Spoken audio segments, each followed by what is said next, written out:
एक ऐसा प्रसिद्ध आदमी था, रिटायर हुआ, फिर वो ऑब्जर्वेटरी में काम करने, वो देखने, वैद्यशाला में इंटरेस्टेड हो गया। डॉक्टर ने पूछा कि तुम बूढ़े हो गए, रिटायरमेंट लिया, फिर इतना काम कर रहे हो ऑफिस में एक्स्ट्रा और ये कर रहे हो। बोले मेरे को बिजी रहने में अच्छा लगता है। तो क्या है, तुम इतने बूढ़े हो, कोई बीमारी नहीं क्या? बोले तुम तो चेक कर लो, तुम डॉक्टर हो, इंस्ट्रूमेंट तुम्हारे पास में ही है। वो ब्लड टेस्ट किया, वो चेक किया, वो क्या, अरे दुनिया भर की बीमारी थी, शरीर से विष ही विष था। फिर भी उत्साह के कारण और प्रसन्नता के कारण वो विष नाश करने की एनर्जी भी उनकी उतनी थी, तंदुरुस्ती से जी रहा था। पॉसिबल? यस।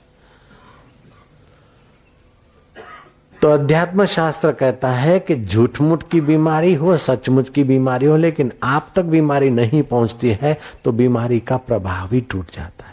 आप अपने को रोग होते समय भी अपने अंतरात्मा चैतन्य को सदा निरोग मानो। रोग उसको लग ही नहीं सकता। रोग है तो शरीर में है, रोग है तो हाथ में है, पैर में है, शरीर में है।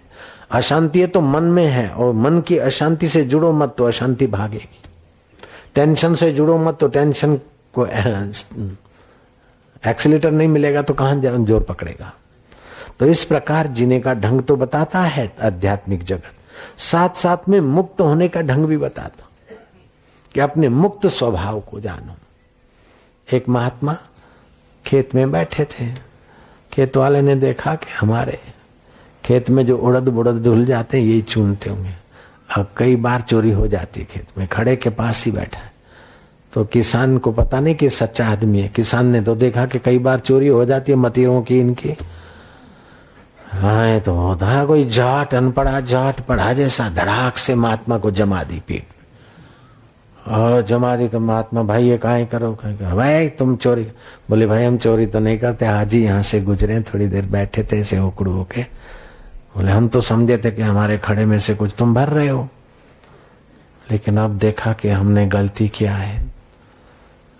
वो जाट दुखी होने लगा। महात्मा तो महात्मा बोले भाई दुखी क्यों होता है, जब लग गई तो लग गई, अब एक तो इधर दुख हो रहा है, फिर तू दुखी क्यों होता है? और तूने महात्मा समझ के मारी थी कि चोर समझ के मारी थी लट्ठी? बोले मैं तो चोर समझ के मारी थी। तो बोले चोर को मारी तुमने, मेरे को कहां मारी के पाप लगेगा, जा। किसान का हृदय पिघला कि ये तो भगवान है भाई। किसान उनको ले गया, अस्पताल में भर्ती की, अपने नौकर चाकर लगाए और फिर दूध घर में बनाया, हल्दी वल्दी डाली और महाराज को पट्टी बट्टी हुई, दूध पिला रहा है नौकर। एक नौकर पंखा हाँक रहा है। महात्मा उन नौकर के सामने देखकर जरा हंसा कि वाह रे वाह, डंडा भी तू मारता है। नौकर ने बोला बाबा जी मैं नहीं था। बोले नहीं था कैसे, मैं कैसे मानूंगा, मैं जानता हूं तेरे को, डंडा भी तू ही मारता है और पट्टी भी तू ही बांधता है सर्जन होकर, और दूध भी तू पिलाता है, तू अनेक रूप रखता है, मैं तुझे पहचानता हूं यार। तो नौकर अपने को नौकर मान रहा है, लेकिन महात्मा नौकर की गहराई में भी अपने यार को जानना है नो। तो सही है कि गलत है?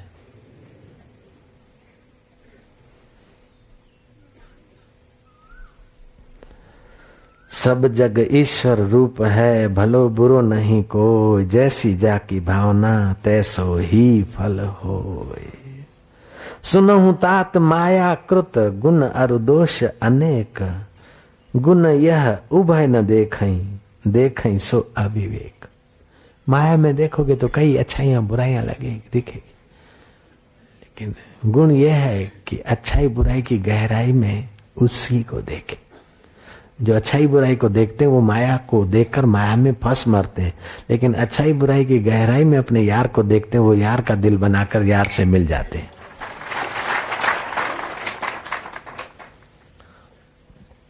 तो दो दृष्टि है जगत की। संसार दुखालय है, फंस मरने की ये माया जाल है। जो हाथी दलदल में गिरता है और यूं बाहर निकलता है त्यों गिरता है, ऐसे ही माया में इतना हो जाए तो फिनिश, थोड़ा इतना बना दो फिनिश, माया में फंसता जाता है। ये दलदल भी है और ये संसार भगवत रूप है, ये भी है। जब इससे मजा नहीं लेना है और ईगो क्रिएट नहीं करना है, सेवा ही करना है, ईगो लेस होना है, तो आपके लिए संसार भगवत स्वरूप है, भगवानों की सेवा है। अनेक रूपों में भगवान है, श्रोता के रूप में, भक्त के रूप में, भूखे नंगों के रूप में, दरिद्र नारायण है। अब वो लोग तो समझते होंगे गरीब लोग के बापूजी की बड़ी कृपा है, हमारे गांव में छाछ के सेंटर चल रहे हैं आश्रम से।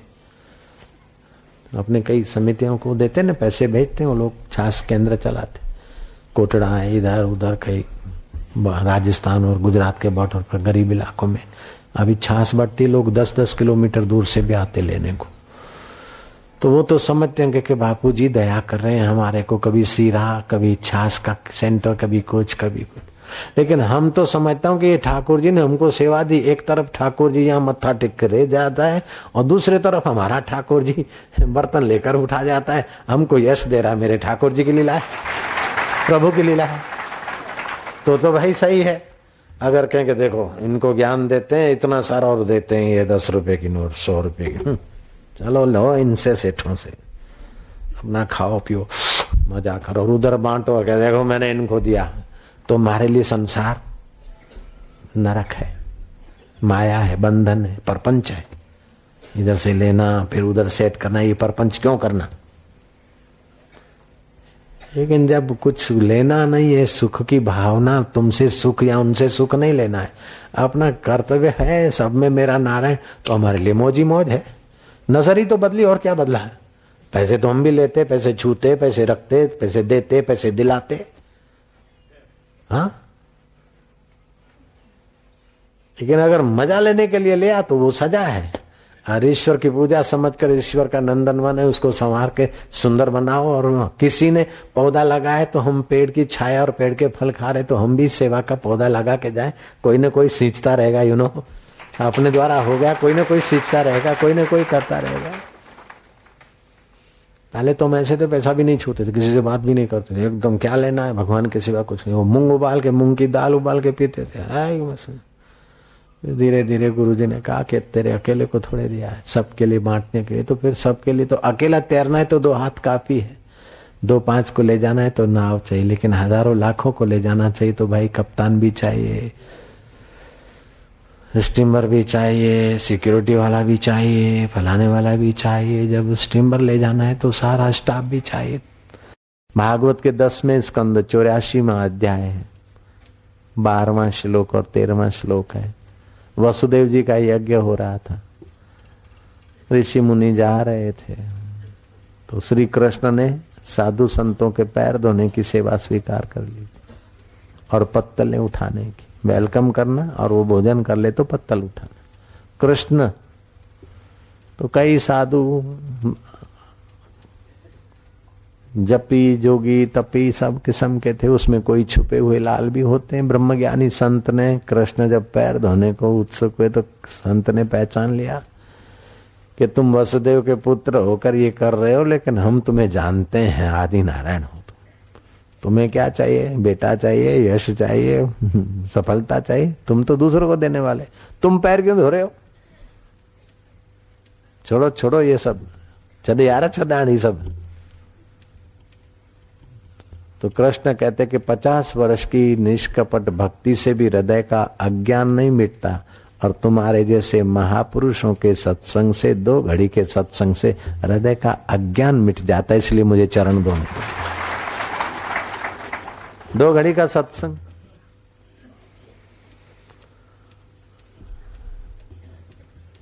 तेरहवें श्लोक में है, 84वां अध्याय 10वां स्कंद 13वां श्लोक का। अब बताता कृष्ण आगे कहते हैं कि पित्तल, तांबा, लोहा अथवा पत्थर आदि धातुओं की मूर्ति में भगवत बुद्धि करना, जल से भरे हुए जलाशय में तीर्थ बुद्धि से स्नान करना, हाड़ मांस के शरीर को मैं मानना और शरीर से पैदा हुए प्राणी को मेरा मानना तो करता है, लेकिन महापुरुषों में जिसकी श्रद्धा नहीं वो साक्षात गधा है। गोखर, गोखर माना गधा। ले महापुरुषों के प्रति आदर बताता हुआ श्री कृष्ण का व्यवहार ये सिखाता है कि तुम्हें मूर्ति पूजा से या संसार के भोग वासनाओं से तो मूर्ति पूजा ठीक, भावना का सुख है, विकारों सुखों से तो भावना का सुख। भावना के सुख से भी आगे बढ़ना हो तो सत्संग का सुख लीजिए, सत्पुरुष की सेवा का सुख लेकर सत्य का साक्षात्कार करिए। जिन सेव्या तिन पाया मान, जिन्होंने सेवा की उन्होंने मान पाया। शबरी पीलन को तो पता भी नहीं होगा कि इतने लोग, इतने संत मेरा नाम लेंगे। एकलव्य को तो खबर भी नहीं थी। मीरा को पता था क्या? मीरा सुत जायो नहीं, मुंडियो ने शिष्य एक, फिर भी मीरा का नाम देखो तो। बोले रामो, ए रामू, अमा आज फलाने सेठ के यहाँ भोजन करने जाना है, आमंत्रण है। तो बोले गुरुजी जो आपकी मर्जी। तो बोले फिर बनवाना मत और अपन चलते, टांगा ले आओ, भोजन करने चले।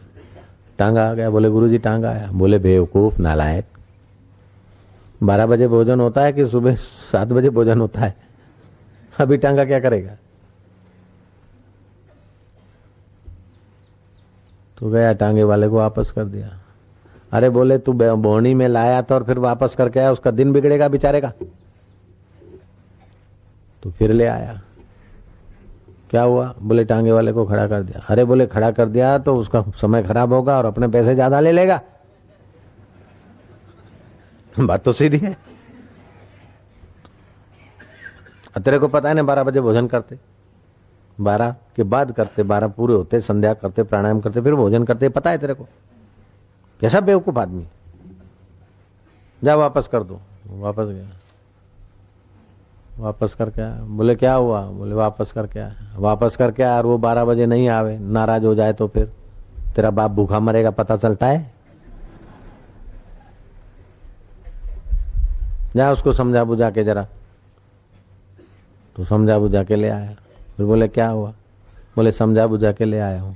अरे समझा बुझाने को कहा था, समझा बुझा के ले आने को थोड़े कहा था।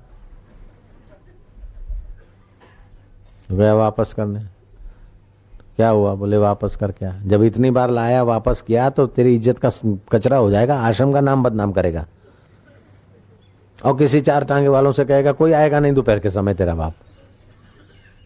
ऐसा करके 10 बार टांगा लाए और 10 बार वापस कराया, लेकिन चेहरे पे कोई शिकन नहीं, कोई फरियाद नहीं, मुस्कुरा के गम का जहर जिनको पीना आ गया। ये हकीकत है कि जहां में उनको जीना आ गया। जो तिद भावे सो भली का। आखिर वो घोड़े उसी टांगे में गए, भोजन करके जब लौटे, टांगे वाले से पूछा कि भैया धंधा बंदा कैसा चलता है? कितने की ली गाड़ी और टांगा है? बोले 700 की तो गड्डी है, 300 का है घोड़ा। 700 दी है गड्डी, गड्डी समझते? टांगा। और 300 का है घोड़ा, घोड़ा नहीं घोड़ा बोलते सी। बोले कैसा चलता? बोले बाबा जी धंधा नहीं। बाबा ने कहा भोजन करके आए, 1100 मिला दक्षिणा, दे दे बेचारे को। बोले 1000 रुपया तेरे टांगे का, 100 रुपया किराया, जा मौज कर, तू फ्री। चल रामू चला टांगा। अब रामू ये नहीं बोलता कि मैं ड्राइवर नहीं हूं। चला, गुरुदा टांगा है, चलाया। वट वृक्ष का पेड़ आया। बोले यार गर्मी है, भोजन किया है, डट के जरा आराम कर ले। सो गए थोड़ी देर तो वृक्ष की छाए हट गई, धूप आ गई। उठे, वो जहां घोड़ा बंधता है वो डंडे होते ना दो, एक डंडा पकड़ के गुरु ने देखा। बोले यार इसको तो बुखार आ गया है। रामू गाड़ी को तो बुखार आ गया, टेम्परेचर बहुत हो गया है, 110-5 जैसा तो लग ही रहा है, ये तो मर गई। अब देखो इसका जरा बुखार कम हो, वो घड़े भर के आओ, वो घोड़े को खिलाने की बाल्टी है ना, वो भर भर के तालाब में से आओ, इसका जरा बुखार कम करो। वो पानी छाटा, वो तो हो गया डंडा ठंडा। बोले ये तो एकदम ठंडी हो गई, मर गई है। तो आदमी मरता है तो ठंडा होता है ना, तो बोले ये भी ठंडी हो गई, मर गई, क्या करे? बोले क्या करे? मेरे से पूछता है। जंगल की लकड़ियां ले आओ, बेचारी का सदगति कर दो। वो जला दिया। वो घोड़ा बचा है। बोले अब इसका 12वां करेंगे। घोड़ा बेच दिया 300 रुपये का, 250 में बेच दिया और गाड़ी का 12वां भी बना दिया। 12वां समझते ना, दाल भात लड्डू ये वो। और रामू अभी भी नहीं कहता कि गुरुजी ये गाड़ी का 12वां करने की जरूरत नहीं है, आप ये क्या कर रहे हैं? नहीं करता रहे। गुरु ने देखा कि ये अपना कोई हमारे संकल्प में अपना संकल्प एकदम घोलमोल कर दिया। जा रामू जा, काशी विश्वनाथ के दर्शन करके आ, जा जल्दी जा। तो जा जल्दी जा, तो चल पड़ा पैदल ही पैदल, विश्वनाथ के दर्शन करके लौटा। रामू और क्या क्या देखा? बोले आपकी आज्ञा थी काशी विश्वनाथ के दर्शन करके आओ। जा जल्दी जा, काशी विश्वनाथ के दर्शन करके आओ। तो मैं गया जल्दी। चलते चलते विश्वनाथ के दर्शन करके आए। बोले और कई मठ मंदिरों में गया? बोले नहीं गुरुजी। अरे पागल, काशी विश्वनाथ के दर्शन गएगा और कोई मठ मंदिर गुरु तो तेरे को दिखा ही नहीं? बोले मैंने तो एक मेरा गुरु देखा है। बोले अच्छा, तो मैंने भी मेरा एक चेला देखा है। आगे रंग दिया, भर दिया उसको। श्रद्धा पूर्वा सर्वधर्मा। सर्वधर्म कर्म के मूल में श्रद्धा है। श्रद्धा के बिना किया हुआ पुण्य कर्म कोई महत्व नहीं रखता है। श्रद्धा के बिना किया हुआ कोई शुभ कर्म श्रद्धा से फल देता है। श्रद्धा पूर्वा सर्वधर्मा मनोरथा फल प्रदा। वो मनोरथ मन वांछित फल देने वाली श्रद्धा। श्रद्धया साध्यते सर्वम। श्रद्धा से सब साध्य हो जाता है। और श्रद्धया तुष्यते हरि। श्रद्धा से ही भगवान हरि संतुष्ट होते हैं। प्रभु तुम्हारे भोग से, वस्त्रों से, अलंकार से भगवान नहीं खरीदे जाएंगे, लेकिन तुम्हारे रूखे सूखे रोटी भी हो और श्रद्धा मिली हो तो भगवान तुम्हारे पीछे पीछे चलने को तैयार। भगवान, शास्त्र, गुरु और मंत्र, इसमें जितनी श्रद्धा उतना फायदा। वही के वही महापुरुष हैं। एक श्रद्धालु उनको देखकर गदगद हो जाता है और दूसरा समझता है कि तो पैसेंजर है मेरे। तो उसको तो पैसेंजर जैसे ही दिखते हो महापुरुष, और श्रद्धालु को भगवान तुल्य दिखते और उसे वो फायदा होता है। तो जिनके प्रति श्रद्धा है, हमारी कितनी श्रद्धा है उसकी पहचान क्या? कि हम उनके आदेश आज्ञा कितनी मानते। भगवान के प्रति श्रद्धा है तो भगवान की बात कितनी मानते। शास्त्र के प्रति श्रद्धा है तो शास्त्र की बात कितनी मानते। गुरु के प्रति श्रद्धा है तो गुरु की बात कितनी मानते। हम जितने अंश में उनकी बात तत्परता से मानते, उतने अंश में हमारे को श्रद्धे के तरफ से लाभ होता है। लोग बोलते हैं क्या करें महाराज, कुछ प्रगति नहीं होती। आध्यात्मिक जगत में शीघ्र प्रगति हो, जल्दी हो जाए, ऐसा कई लोग बोलते। लेकिन जल्दी होने के लिए आपकी श्रद्धा 100 डिग्री की चाहिए। और श्रद्धा एक ऐसा चिगम है कि भटता घटता रहता रहे, दिखेगी श्रद्धा। 10% श्रद्धा होगी तभी भी लगेगा मेरे में तो श्रद्धा है। 5% होगी तभी भी श्रद्धा दिखेगी। और 10 वाली 10 ही रहती, ऐसा नहीं, कभी 15 भी बन जाती और कभी 5 भी हो जाती। पानी 80 डिग्री पे हो फिर भी उखलता नहीं, 90 डिग्री पे हो, गर्म तो काफी हो गया, 99 डिग्री पे हो तो अब उसको छोड़ दिया तो 98 हो जाएगा, 7 हो जाएगा। लगे रहे तो 100 डिग्री होगा तो उखलेगा। ऐसे ही श्रद्धा जब 100% जोर पकड़ती है उसी वक्त काम हो जाता है, उसी वक्त, फिर देर नहीं लगती। कृष्ण कहते हैं श्रद्धावान लभते ज्ञानम तत्परः संयते इंद्रिय। ज्ञानम लब्ध्वा पराम शांतिम मचिरेणादि गच्छति। श्रद्धालु ज्ञान को उपलब्ध होता है और ज्ञान मिलने पर परम शांति का एहसास करता है। मचिरेणादि गच्छति, उसी समय। ऐसा नहीं कि ज्ञान अभी हुआ और मुक्ति मरने के बाद होगी, नहीं। तो श्रद्धावान लभते ज्ञानम, फिर क्या है? तत्पर संयते इंद्रिय। वो श्रद्धालु है तो वो श्रद्धेय के वचनों में तत्पर भी होगा और इंद्रिय संयम भी होगा। एक प्रसिद्ध वक्ता बोलते हैं मेरे को गांधी जी के प्रति तो श्रद्धा है लेकिन गांधी जी के विचारों से मैं सहमत नहीं हूं। तो क्या खाक है गांधी जी के प्रति श्रद्धा? मैं कृष्ण को तो मानता हूं लेकिन गीता को नहीं मानता हूं। मैं बापू जी को तो मानता हूं लेकिन बापू जी के सत्संग को नहीं मानता हूं।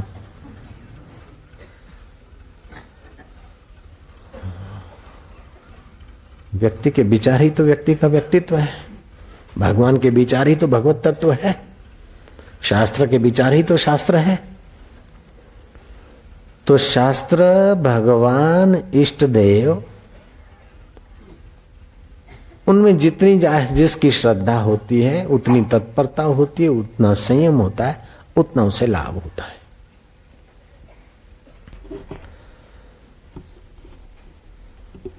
कभी कभार बड़े बड़े तपी जपी यूं ही रह जाते और श्रद्धालु फायदा उठा के चला जाता है। लेकिन श्रद्धालु खाली श्रद्धा नहीं, श्रद्धा के साथ तत्परता और संयम हो, समझ हो। नहीं तो वन वे ट्रैफिक की श्रद्धा है और तत्परता नहीं, संयम नहीं, तो गड़बड़ भी हो जाती। भगवान ज्ञानी है कि अज्ञानी है? भगवान ज्ञानी है तो श्रद्धालु में भी ज्ञान आएगा। भगवान सलेप है कि निर्लेप है? भगवान निर्लेप है तो श्रद्धालु में भी निर्लेपता आएगी।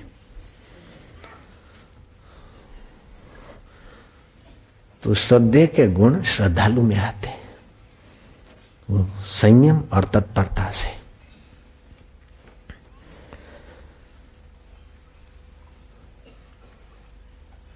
श्रद्धावान लभते ज्ञानम तत्पर संयते इंद्रिय ज्ञानम लब्ध्वा पराम शांति मची रेणादि गच्छति।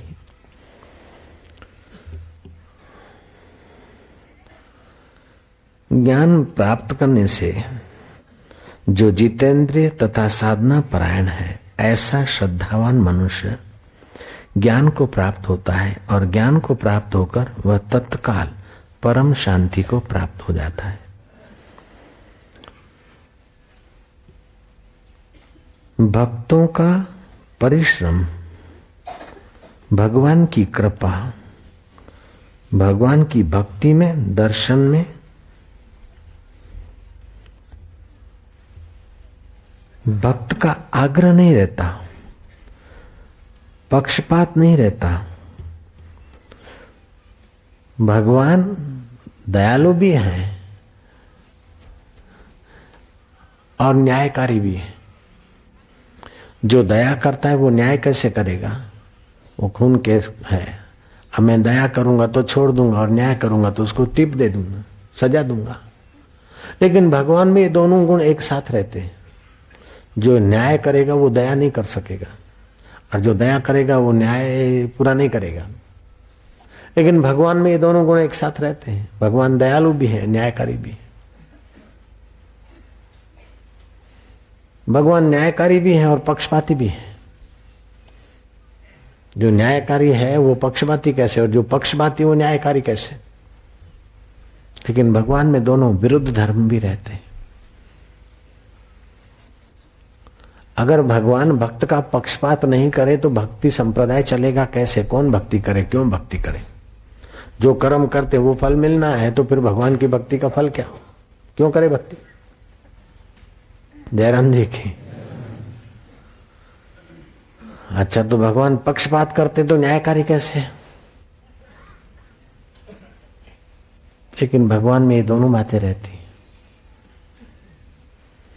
बाप मां नहीं हो सकता, बेटा बाप नहीं होता, सासू बहू नहीं बनती। लेकिन भगवान सासू भी बना बैठा है, बहू भी बना बैठा है, बाप भी बना बैठा है, बेटा भी बना बैठा है, पत्नी भी बना बैठा है और पुरुष भी बना बैठा है कि नहीं? विरुद्ध धर्म। जो चैतन्य आत्मा पुरुष है वही चैतन्य आत्मा स्त्री है। तो भगवान तो स्त्री में भी वैसे का वैसा, पुरुष में भी वैसे का वैसा।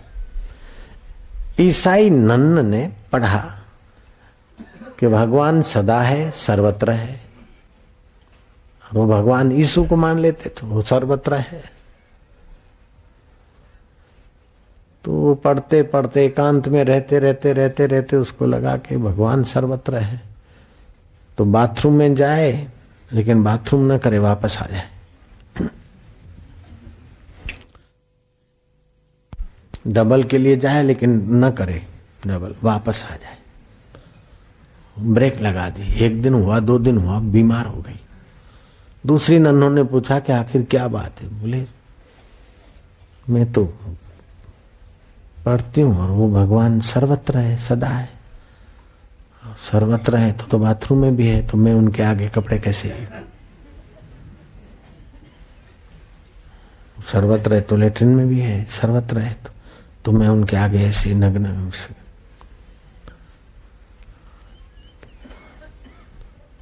अरे जो सर्वत्र है तो तेरे भीतर भी है, बाहर भी है, वो सामान्य सत्ता है।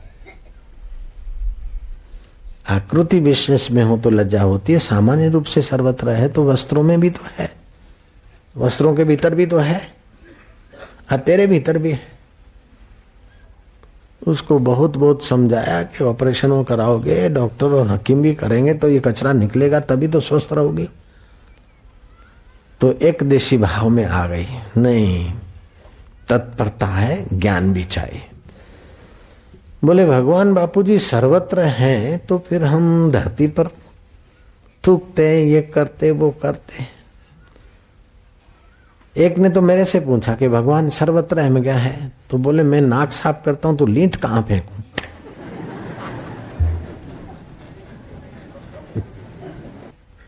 तो भाई आपके शरीर में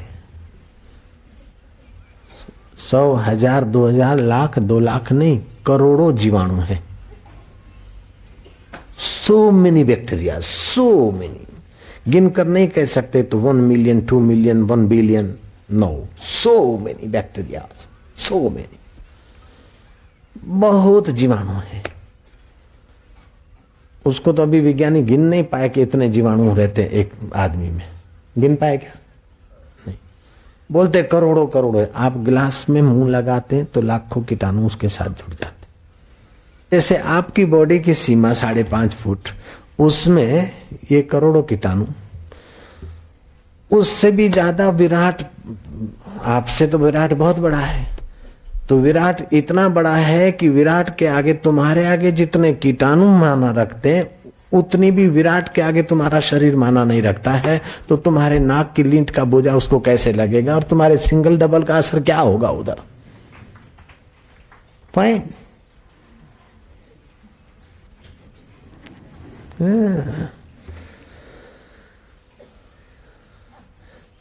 तो तत्परता हो तो विराट के स्वरूप का पता चले, नहीं तो सुन लिया भगवान सर्वत्र है, भगवान सर्वत्र है। एक सूरत का भगत था, पहले पहले ऐसे किसी के भगत के साथ आ गया था। बोले बापूजी भगवान बड्डामा छे हूँ मानतो ज नथी। मैं कीधुं केम भाई, शू थयुं तने, शू तकलीफ पड़ी? सूरत वाला था तक उठा बोलता जो भगवान बड्डामा होय, जो भगवान बड्डामा होय तो मैं कीधुं पछी तो एटले पछी शू?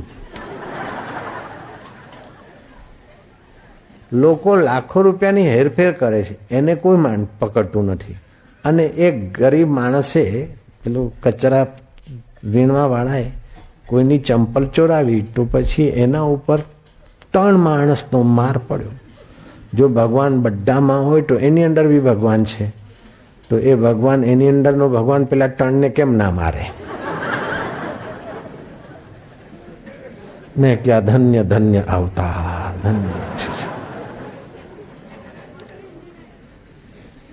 भगवान सब में है ये मैं नहीं मानता हूं। मैं क्या, क्यों? बोले एक भिखारी ने किसी की चप्पल चुरा ली तो देख लिया तो 3 आदमी उसको मार रहे। अगर भगवान सर्वत्र हो तो फिर 3 आदमी उसको क्यों मारते हैं?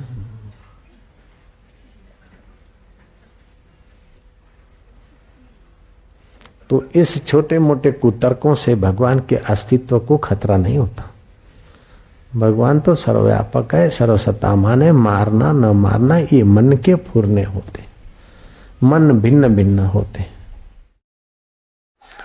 कबीर जी ने कल्पना करके सुनाई एक बात। सांझ पड़ी दिन आत्मा दीना चकवी रोए, चलो चकवा वहां जाइए जहां दिवस रैन न होए। चकवा कहता है कि सुन री चकवी, रैन की बिछड़ी चाकवी, आन मिले प्रभात, सत्य का बिछड़ा मान खा, दिवस मिले नहीं रात। तो ज्ञान स्वरूप आत्मा सत्य स्वरूप है, सत्य सदा है, ज्ञान की उत्पत्ति नहीं है, सदा है। ज्ञान का विनाश नहीं है, सदा। उस सत्य में विश्रांति, सत्य स्वरूप को जानकर उसको मैं माने। तुम हाथ नहीं हो, ये उंगली तुम हो क्या? नहीं। जैसे तुम उंगली नहीं हो ऐसे आप हाथ भी नहीं हो। जैसे हाथ नहीं हो ऐसे पैर भी तुम नहीं हो, किडनी भी तुम नहीं हो, यकृत भी तुम नहीं हो। जैसे ये नहीं हो ऐसे तुम बोलते हो मेरे मन में, मेरा मन दुखी है, तो मेरा मन को और दुख को जानते हो, तुम ज्ञान स्वरूप हो। मन और दुख बदलता है। मेरी बुद्धि, तो बुद्धि कभी मारी गई कभी बढ़िया है, तो बुद्धि के मारे जाने को और बढ़िया को दोनों को ज्ञान स्वरूप देख रहा है। उस ज्ञान स्वरूप में स्थिति, उस ज्ञान स्वरूप का अनुसंधान, और ज्ञान स्वरूप में टिक गए तो फिर आप तो ऊंचे शिखर पर बैठ गए। आप पहाड़ पर बैठे हैं, खड्डे में सुअर दौड़ता है गिरता है कि हाथी चिंखाड़ता है, आपको उसके चिंखाड़ने या दौड़ने का कोई फर्क नहीं पड़े। ऐसे ही संसार में ये हो गया वो हो गया, क्या नहीं, कई समय से ऐसा होता है। संसार बदलता रहता, लेकिन मुझे ज्ञान स्वरूप बदलना आत्मा में एक रास्ता है। ज्ञान मान जहां एको नहीं, कोई मान नहीं, कोई माप या कोई परिच्छिन्नता नहीं रहेगी, बाउंड्री नहीं रहेगी। ज्ञान मान जहां एको नाही, देखत ब्रह्म समान सब माए। जैसे यहाँ अपने स्वरूप में शांत शुद्ध बुद्ध आत्मा का अनुभव हो गया तो सब की गहराई में वही देखेगा। जैसे पतीले के चावलों को 2 दाने को देख लिया तो सब दाने वैसे ही हैं, पके कच्चे जो भी। ऐसे अपने आप में देख लिया तो सबका अपना आपा वही का वही। ज्ञान मान जहां एको नाही, देखत ब्रह्म समान सब माही। कई ये तासु परम वैरागी, वो परम वैराग्यवान है। तृण सम सिद्धि 3 गुण त्यागी। तामसी आदमी का खान पान अपने ढंग का होता है, राजसी का लोभ लालच काम क्रोध होता है, सात्विक का दान पुण्य यज्ञ आता है। तो सात्विक सज्जनता के कर्म करके अपने को सज्जन मानता है, लोभी अपने को राजसी कर्म करके अपने धनवान मानता है, तामसी अपने को क्रूर कर्म करके बड़ा या कैसा भी मानता है। लेकिन ज्ञानी कोई इसी बात मानिए गुणों में हो रहा है, ज्ञान सत्ता जो की। तो बड़े बड़े त्यागियों से भी ज्ञानी बड़ा त्यागी है। ज्ञानी की बराबरी का त्यागी कोई नहीं हो सकता। सर्वधर्मों में श्रेष्ठ धर्म जिसने जान लिया वो महाज्ञानी, महाभोगी, महात्यागी, महाकर्मी, वो सब होता है। महाभोगी कैसे कि ज्ञानी समझेगा कि इस हजारों शरीरों के द्वारा सारे भोग हमें भोग रहे, हजारों शरीरों के द्वारा हम ही सब कर्म कर रहे हैं। और महात्यागी के सब शरीरों में अपनी सत्ता है, इस शरीर में भी अपनी सत्ता है, लेकिन शरीर मिथ्या है, सत्ता मात्र। तो शरीर को, स्थूल शरीर, सूक्ष्म शरीर, कारण शरीर, तीनों शरीरों को मन से त्याग बैठा हो। तो उस सच्चाई में वो आद सत्य जुगात सत्य में जो जग गया है, ऐसे पुरुष की तुलना तुम किससे करोगे? अष्टावकर जनक को कहते तस्य तुलना केन जायते।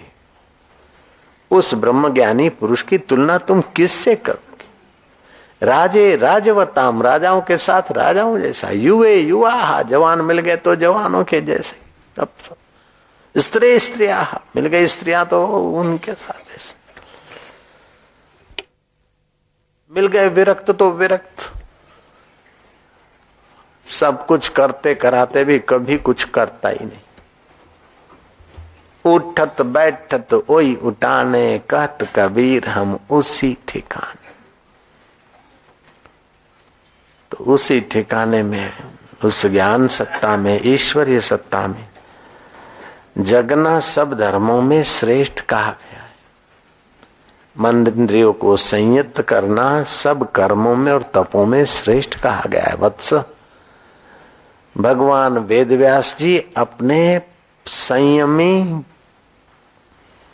सदाचारी ब्रह्मज्ञान के अधिकारी सुपुत्र को उपदेश देते हैं, और जिनके उपदेश सुनकर परीक्षित राजा भी अपने ज्ञात ज्ञान स्वरूप श्री कृष्ण तत्व में जग गए। और तक्षक काट रहा है शरीर को, तो ये मेरे शरीर की, इस शरीर की मृत्यु होती है, तक्षक भी 5 भूत और ये भी 5 भूत, लेकिन तक्षक का चैतन्य और कृष्ण का चैतन्य और मुझ परीक्षित का चैतन्य एक आकाश की नाई सत्ता मात्र है, सो हम शिव। तक्षक काट रहा है और परीक्षित समझता कि जैसे धान निकाल दिया तो भूसी की क्या कीमत, ऐसे ही जीवन का फल ज्ञान पा लिया, फिर इस शरीर के क्या है, तो मरने वाला है। ऐसा कोई तन नहीं जो हो कभी ना मरे, ऐसा कोई लोक या मकान या चीज नहीं जो नाश ना हो, और ऐसा कोई संयोग नहीं कि जिसका वियोग ना हो। ये तो लीला है, ये तो संसार है। जो जान लेते हैं उनको दुख नहीं होता, और जो नहीं जानते वो परेशान होते हैं। जरा सा लाइट चली गई, अरे अरे अरे लाइट चली गई, लेकिन इतना बड़ा सूरज रोज लाइट आ चला जाता है, अरे बोले होता रहता है। सूरज की लाइट के आगे, इतने इस लाइट के आगे तुम्हारी लाइट क्या, तुम्हारी फैक्ट्रियों की या तुम्हारे घर के फ्यूज और उनकी लाइट की क्या कीमत।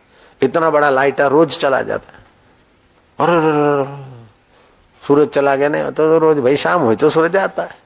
ऐसे संसार है तो होता है, बुढ़ापा है तो खांसते। अब ज्ञान तो आत्मज्ञान तो सर्वोपरि है, लेकिन व्यवहार के जगत में व्यवहार का ज्ञान भी बड़ा फायदा करता है।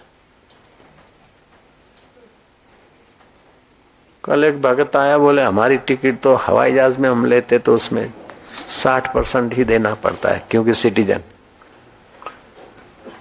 65 साल की उम्र हो जाए तो 1000 की टिकट के बदले 600 रुपए में वो टिकट मिल जाती। 2000 की टिकट हो तो 1200 में, 3000 की हो तो 1800 में जहाज की टिकट। अब कईयों को पता नहीं, हमारे संचालकों को भी पता नहीं था, हमको भी पता नहीं, तो मेरी माँ की टिकट तो हमने फुल चार्ज में ली, और 90 साल की, 65 साल का है तभी भी 60% होता था, 90 साल का 100% क्यों भरा हमने, ज्ञान नहीं था इस विषय का।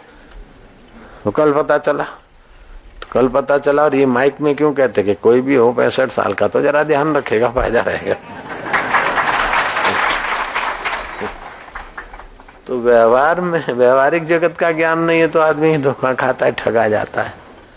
ऐसे ही स्वरूप का ज्ञान नहीं तो 84 लाख जन्मों तक धोखा खाता है, ठगा जाता है। सब्जी लेने का ज्ञान नहीं तो बासी सब्जी और महंगी सब्जी मिलती है, पक्की भिंडियां ले उठा के आएगा।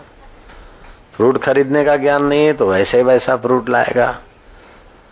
सोना या हीरे या ज्वेलरी खरीदने का ज्ञान नहीं है तो उसमें थाप खा के आएगा। ऐसे खान पान का ज्ञान नहीं है तो जल्दी बीमार हो जाएगा। महिमा सुन लिया आम की, खूब आम खाया पी लिया, पानी हो गए, बीमार हो गए। तो ऐहिक व्यवहार में भी उस शुद्ध ज्ञान की सत्ता से विशेष ज्ञान काम देता है। आम का ज्ञान है, उसका ज्ञान है, उसका ज्ञान, फलाना ज्ञान देता है।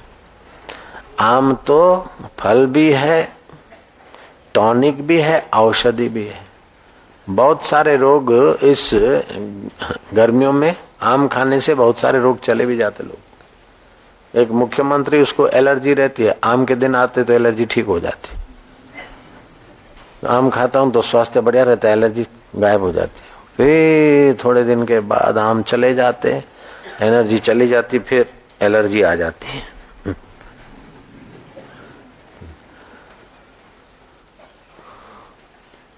फिर भी ये शुद्ध ज्ञान नहीं है।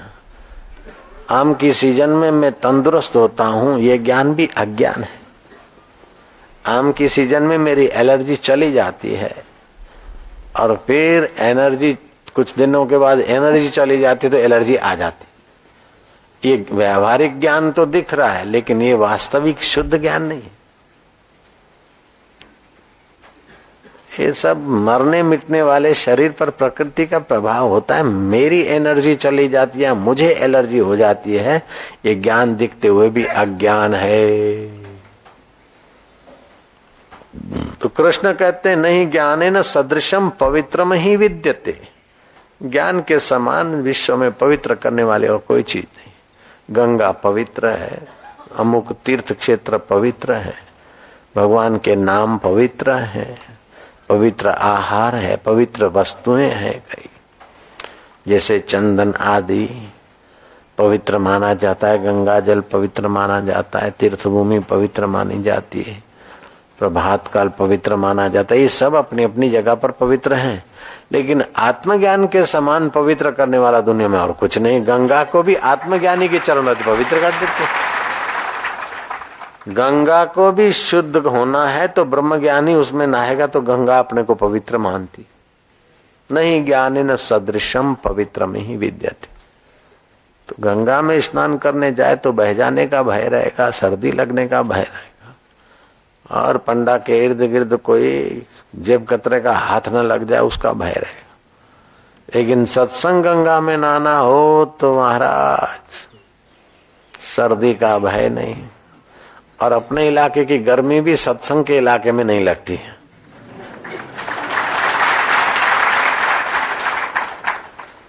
जो अपने दिल्ली में, दिल्ली वालों का तो क्या हाल है कि जब जाड़े आए तो शिमला की बर्फ दिल्ली वालों की खबर ले ली थी, और गर्मी आए तो राजस्थान की लू दिल्ली में रवाना हो जाती है। लो बेटे खाओ मजा।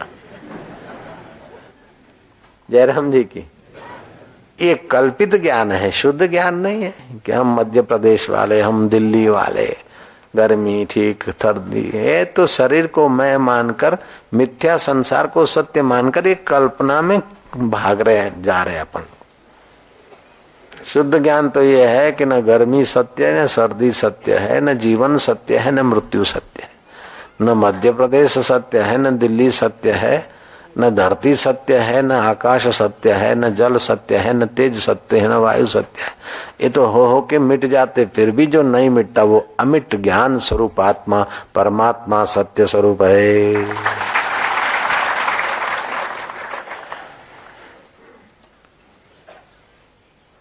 उस परमात्मा के ज्ञान को अपना आपा समझकर विश्रांति पाना। प्रातः स्मरामि हृदय संस्फूर्त आत्म तत्वम सच्चित्त सुखम परम गति तुर्यम यद जागृत स्वप्न सुषुप्ति वेति नित्यम तद ब्रह्म निष्कला न च भूत संगम। ये भूत तो बदलते हैं, पृथ्वी जल तेज वायु आकाश, इसमें तो परिवर्तन होता रहता है, लेकिन उसके परिवर्तन को भी जो जानता है वो चैतन्य आत्मा में है। ये ज्ञान है, उससे अन्यथा अज्ञान। अज्ञान न आवृतम ज्ञानम, अज्ञान से ज्ञान ढका। तो अज्ञान इतना बलवान कि ज्ञान को ढक दिया, इतना पावर मान लिया? नहीं नहीं, ज्ञान को तो नहीं ढका, लेकिन हमारे मन बुद्धि को ढका। जैसे बादलों ने सूरज को नहीं ढका, लेकिन हमारी आंखों की क्षमता जितने दूर तक देखने की उतने दूर हमें अंधेरा दिखता है, बादल छा गए। लेकिन 10 किलोमीटर पर सूर्य की धूप होती होगी, होती है। तो सूरज को बादल नहीं ढकते, हमारे सीमित साधनों के आगे बादल आ जाते, तो हम बोलते सूरज ढक गया।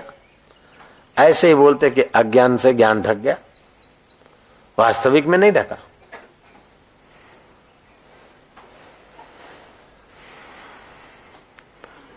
तो सूरज दिखता है उसको भी हम जानते और नहीं दिखने को भी हम जानते, तो ज्ञान तो नहीं ढका। हमको ईश्वर की प्राप्ति नहीं हुई ये भी तो हम जानते, तो नहीं को भी हम जानते, है को भी हम जानते। तो नहीं और है ये दोनों अवस्था में जो मौजूद है, और दोनों अवस्था बदल जाए फिर भी जो नहीं बदलता वो मेरा आत्मा है। ओम शांति, ओम आनंद, ओम माधुर्य। खूब घोर अपमान हो रहा है, देखो कि अपमान नहीं था तभी भी हम थे, और अपमान हो रहा है, देखो अपन तो हैं। अपमान को देखते जाओ, अपमान करने वाले की दिल की धड़कनें बढ़ जाएगी, घबरा जाएगा, आपका प्रभाव पड़ जाएगा उस पर। और प्रभाव पड़ जाए इसलिए करता हूं तो नहीं पड़ेगा।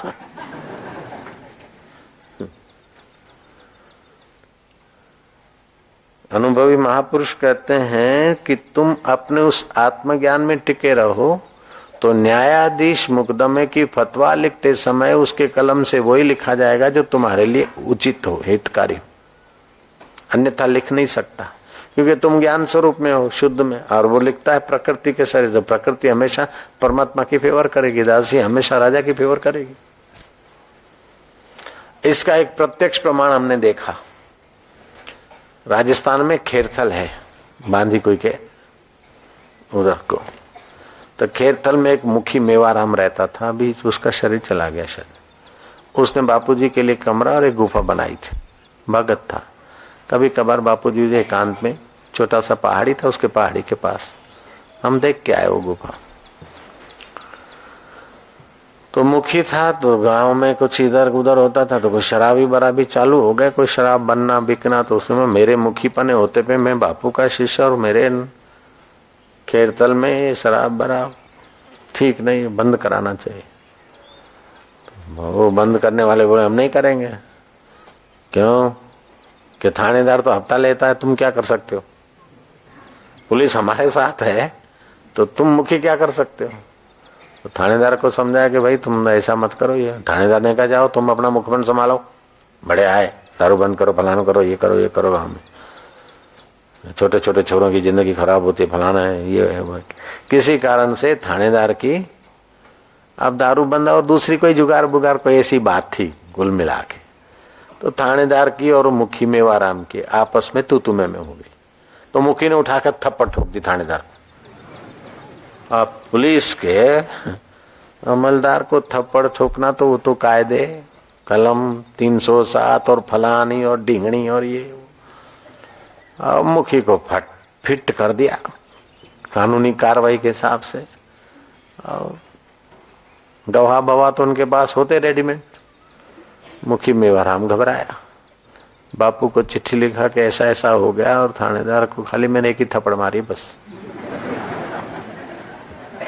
बोलता है अच्छा फलानी तारीख आना। फलानी तारीख जजमेंट देता है तो बोले अच्छा फलानी तारीख आना, फलानी तारीख आना। जजमेंट की तारीखें बदल रही। आखिर जज ने कहा कि मुखी मेवाराम कोई ऐसी शक्ति है जो तुम्हारे खिलाफ कलम चलाने नहीं देती है, जाओ तुम बरी। उदर चिंता प्रिय चर्चा विरहीना संभारना स्वस्वरूपे स्थिर था ए बदा सहजे टड़े। मीरा अनजाने में भगवत भाव में थी, अपने ज्ञान में। कितना विक्रम राणा ने प्लानिंग किया, कितना दुखी करने की कोशिश किया, कितना बदनाम करने के षड्यंत्र रचे गए, फिर भी मीरा का तो यश वो मिटा नहीं सका। एक बार मंत्रियों के साथ उन्होंने मीटिंग करके आयोजन किया कि ये मीरा मेवाड़ का नाक काट रही। कहाँ तो क्षत्रियों की रानी और कहाँ इन मुंडों के साथ कीर्तन में नाचने लाग जाए। अब कुछ भी करके इसको उसके कृष्ण के धाम में भेजना पड़ेगा। लेकिन स्त्री हत्या का पाप अथवा समाज में बदनामी ये भी ना हो, ऐसा कोई रास्ता। मीटिंग करते हुए कूटनीति के मंत्रियों ने बताया कि अपने जू में राज्य के जो सिंह पाले हुए हैं उस सिंह को भूखा रखा जाए 2-4 दिन, और फिर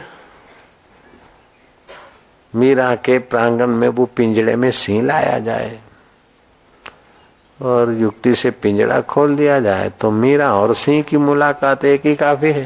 वो तो भूखा होगा और मीरा तो मेरा गिरधर गोपाल है, गिरधर गोपाल हो जाएगा उसका गिरधर गोपाल। विक्रम ने कहा ठीक कहते हो मंत्री, हम तुम्हारे मुंह में घी शक्कर देंगे। वो प्लानिंग कर दिया, प्लानिंग के अनुसार महाराज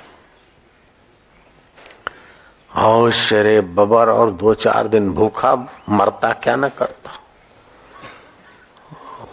मेरा पूजा के रूम में से निकल के प्रांगण में जाने वाले, और प्रांगण के दरवाजे पे पिंजरा रख दिया और युक्ति से खोल दिया तो शेर दहाड़ता हुआ न।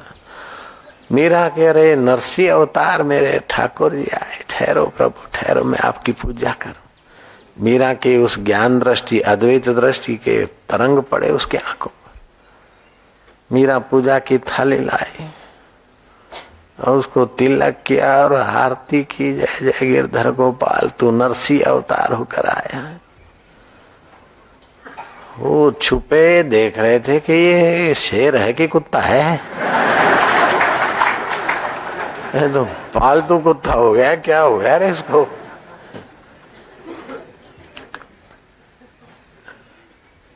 संवेदनाओं का ज्ञान तो उन पशुओं को भी होता है, भावों की संवेदना तरंग वो भी झेलते।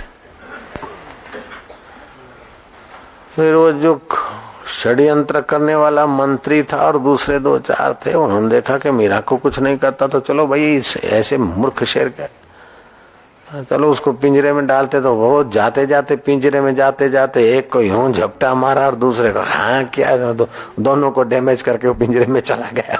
अब मीरा जो की त्यों रही। बुद्ध भगवान बैठे थे अपने आत्म शांति में और ऊपर से चट्टान गिरी, आसपास के भिक्षुक भाग गए। बुद्ध ज्यों के त्यों बैठे थे। चट्टान लुढ़कती लुढ़कती आ रही थी, बराबर सीधी बुद्ध के ऊपर गिरने की, लेकिन थोड़ी दूर पर दूसरी चट्टान से टकराई, दो टुकड़े हो गए। एक बुद्ध के दाएं निकल गया और बाएं निकल गया। बुद्ध हेम खेम बच गए।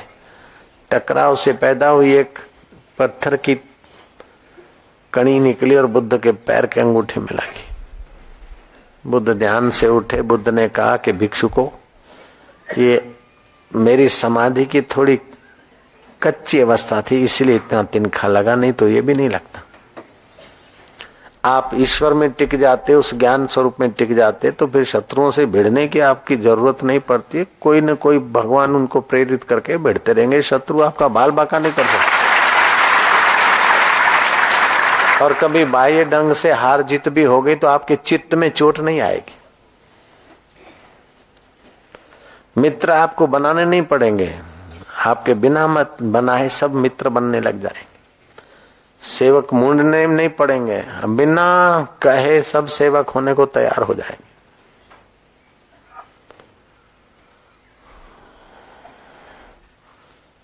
एक फकीर धूली शाह हो गए। धूली शाह ऐसे ही धूल में बैठे रहते, रमते। राजा की सवारी जा रहे थे और फकीर बैठे थे धूल में। आकर आरटीओ वाले ने कहा कि महाराज राजा साहब की सवारी आ रही है, जरा किनारे हो जाओ। बोले राजा को बोलो कि दूसरी सड़क से निकल जाए, इधर शहनशाह बैठा है। तू राजा है, यहाँ महाराज बैठा है, हम नहीं हटते। तो राजा धर्मात्मा था, देखा संतों की बात में बात होती है। तो रथ से उतरा। बोले महाराज आप शहनशाह कैसे हैं? आपके पास क्या है? मेरे पास तो खजाना है, नौकर चाकर है और ये देश मेरा है। तो धूली शाह ने कहा इसीलिए तो कहूं तू राजा है, मैं महाराज हूं, महान राजा हूं। तेरा तो केवल सीमित देश है, लेकिन मैं इस राज्य से दूसरी जगह जाऊंगा तभी भी मेरे लिए मौज है। और तेरे तो खजाने की आसक्ति, इसलिए सिपाही रखने पड़ते हैं और पगार देते हैं, सेवकों को पगार देते। और मैं जहां जाता हूं बिना पगार दिए हुए श्रद्धालु भक्त ऐसी सेवा करते कि तेरे नौकर का बाप भी नहीं कर सकता। तू तो पगार देता है उनको, फिर भी उतने भाव से सेवा नहीं होती जितनी हमारी होती सेवा। जय जय। अब तेरे को तो पटाने के लिए लोग सलाम मारेंगे, यूं करेंगे, और हमको पटाने के लिए नहीं, हमको तो समर्पित होने के लिए प्रणाम करेंगे। तेरे को नकली प्रणाम मिल जाते अहंकार को पोषने के लिए, और हमको असली प्रणाम मिलते प्रेम को झेलने के लिए। अब तेरा तो सीमा में राज, और हमारा राज असीम। तू राजा है, महाराज है, और तू भोग भोग कर आयुष्य नष्ट कर रहा है। हम योग का आनंद लेकर जीवन सार्थक कर रहे हैं। बोले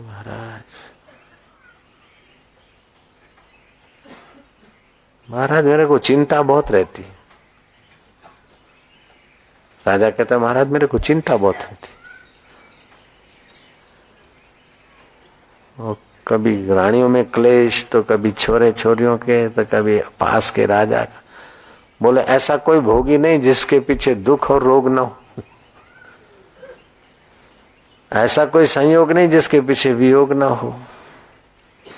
एक शुद्ध ज्ञान स्वरूप में जो जग जाता है, आत्मरस में तृप्त रहता है, वही जीवन जीने का ढंग जानता है। बाकी तो जीते जी सब मरे जा रहे हैं, मरने वाले शरीर को मैं मानकर सब मरे जा रहे हैं।